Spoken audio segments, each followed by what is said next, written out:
Et je vous présente les invités de ce débat dans Smart Impact. Elisabeth Laville, bonjour, bienvenue. Bonjour, vous êtes la fondatrice d'Utopie, auteure de ce livre, La Révolution Bicorp, changer les entreprises pour changer le monde, aux éditions Pierson. J'accueille également Mathias Navarro, bonjour. Bonjour. Cofondateur de Redman. Je vais commencer avec vous. C'est quoi votre conception du métier de promoteur immobilier ? La conception du promoteur immobilier, écoutez, on a pris conscience de l'impact qu'avait le monde de l'immobilier sur les problématiques qu'on connaît aujourd'hui, et je veux dire, changement climatique et changements sociétaux. Et on a pris le parti d'intégrer une raison d'être qui est celle du développement d'une ville bas carbone et inclusive. Et on essaie de faire de l'immobilier autrement. Et ça fait combien d'années ? Ça fait 15 ans que Redman existe. Aujourd'hui, dès le départ, vous aviez ce positionnement ou vous l'avez pris en cours de route ? Très honnêtement, c'est en cours de route. Il y a 5 ans maintenant. On a plus d'informations aujourd'hui sur ce que c'est que l'impact du secteur du BTP par rapport à il y a 15 ans. Et on a changé vraiment complètement le business model de l'entreprise. Ça fait 15 ans qu'on existe. C'est un groupe de 200 personnes aujourd'hui. Et avec un certain nombre de références immobilières comme la Station F, par exemple, ou le siège du Monde. Et on a vraiment intégré dans l'ensemble de la chaîne de valeur et de fonctionnement de la société tout ce qui est Bicorp. Oui, voilà, et notamment, c'est passé par ce label Bicorp obtenu en 2020. Je crois que vous étiez les premiers dans le secteur immobilier à l'obtenir, vous nous raconterez ça. Elisabeth Laville, Utopie, c'est tout simplement la première entreprise française labellisée Bicorp, c'est ça ? Ah oui, tout à fait. On a été. C'était quand ? C'était fin 2013. Fin 2013, alors nous... on existe depuis 30 ans, enfin 30 ans l'an prochain. Donc, et vous êtes un cabinet de conseil et un think tank spécialisé sur les sujets de transition écologique et de développement durable pour les entreprises ou les territoires. Et effectivement, en fait, on me renvoyait toujours le côté, est-ce que tu es une entreprise à but lucratif ou est-ce que tu es au service de l'intérêt collectif ? Et nous, on disait, on fait les deux. Et en France, on n'aime pas ça en général. On aime bien, vous êtes soit l'un, soit l'autre. Les deux en même temps, ça va pas. Et à un moment, Yvan Chouinard, dont on a beaucoup parlé ces temps-ci, le fondateur de Patagonia, notamment, m'a dit, mais tu sais, nous, on est Bicorp et tu devrais amener ça en France. Voilà. Et donc... Est-ce que c'est plus facile pour un cabinet de conseil de devenir Bicorp ?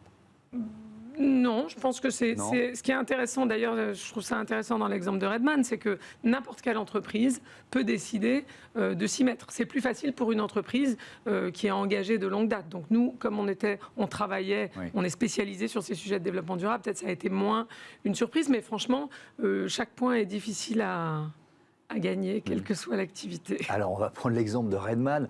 Quel levier il faut activer pour obtenir ce label Bicorp ? Alors, il y a beaucoup de chemins qui mènent à Bicorp. Le fameux BIA, qui est le questionnaire de 200 questions, offre pas mal de chemins avec différentes thématiques.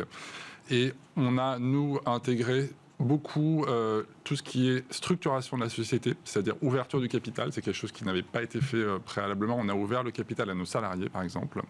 On a énormément travaillé sur les sujets de diversité, sur les sujets d'égalité, bien évidemment, qui étaient vraiment au cœur de notre fonctionnement. Mais quand on rentre vraiment dans le détail, le diable se cache dans les détails. Et donc, on s'est vraiment mis complètement à niveau sur ces sujets. Et aussi dans le business model. Il faut vraiment avoir un business model à impact. Et donc, nous, on a travaillé sur le sujet assez simple de savoir pourquoi on construisait. Et vous posiez la question tout à l'heure, qu'est-ce que c'est qu'un promoteur un peu engagé ?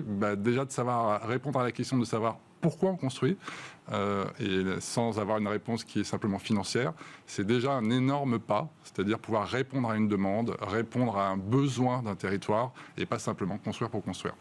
Pour bien comprendre, Elisabeth Laville, comment ça marche ? On choisit, il y a quand même un tronc commun. Alors, il y a toutes les entreprises labellisées, on choisit les secteurs sur lesquels on veut être les plus performants. Alors, il y a un tronc commun, c'est même ça l'intérêt. Ce qu'il faut avoir en tête, et ce qui, de mon point de vue, est une vraie force de Bicorp, en tout cas moi, c'est pour ça que j'y suis allée au départ. Il y a le côté for profit, for purpose, mais surtout le BIA, le questionnaire d'auto-évaluation dont parle Mathias, en amont de l'audit, il est gratuit, accessible à toutes les entreprises du monde entier sur Internet. Donc vous ouvrez un compte et vous pouvez faire le questionnaire. Et comme c'est un QCM, même si vous n'êtes pas très avancé, à chaque fois que vous répondez, vous voyez ce que vous auriez pu répondre de plus. Si ça vous inspire, vous mémorisez la question et d'une certaine façon, vous structurez un plan d'action comme ça, sans consultant, gratuitement, etc.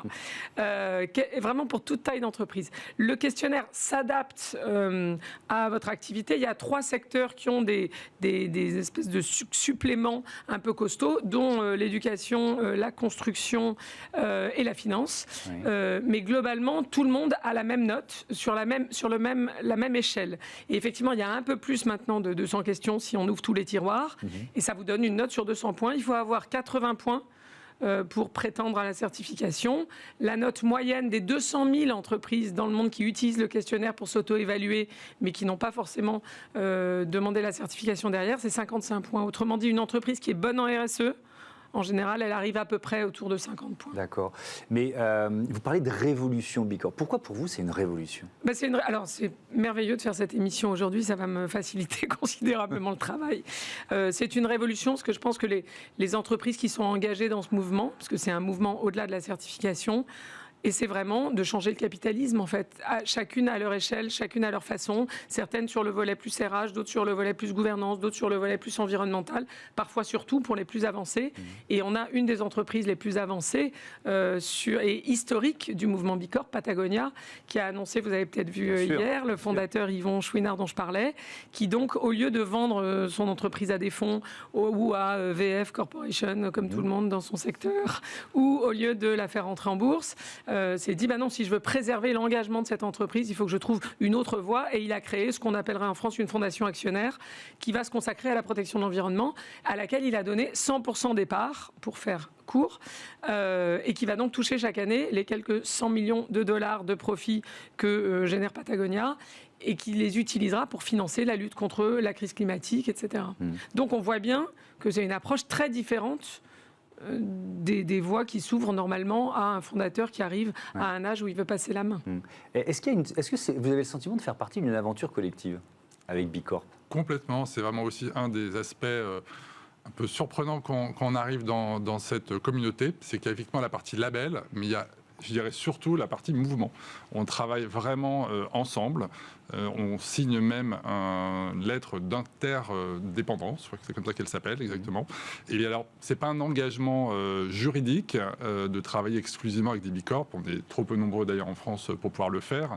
Mais il y a une volonté absolue de travailler en commun, de chercher à essayer de travailler en priorité avec d'autres B Corp, et aussi de s'aider, de comprendre aussi comment font les autres sociétés, en quoi elles sont meilleures que vous.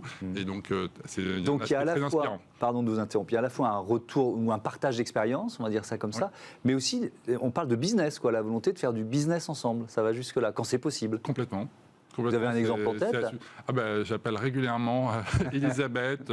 Là, on va fêter les 15 ans de Renman, comme je le disais. On cherchait une boîte spécialisée dans l'événementiel. J'ai appelé Elisabeth pour savoir si une B Corp existait dans ce domaine. Ce n'est pas le cas, si j'ai bien compris. J'ai des réponses. Mais où on va, pour telle ou telle activité, en priorité, discuter avec une B Corp. Et c'est d'ailleurs pas que l'aspect financier qui tranchera la décision à la fin. Et il y a aussi cette idée, vous l'avez évoqué, qu'une entreprise à but lucratif peut servir l'intérêt général. Ça rejoint le mouvement, la loi Pacte, le mouvement des entreprises à mission. Ça, c'est une dimension importante, j'imagine. Oui, tout à fait. Il y a vraiment l'aspect obtention de label B Corp aide vraiment, nous vraiment très concrètement, moi en tant que chef d'entreprise, sur le recrutement de talents. Très concrètement, la marque employeur prend un coup de boost énorme.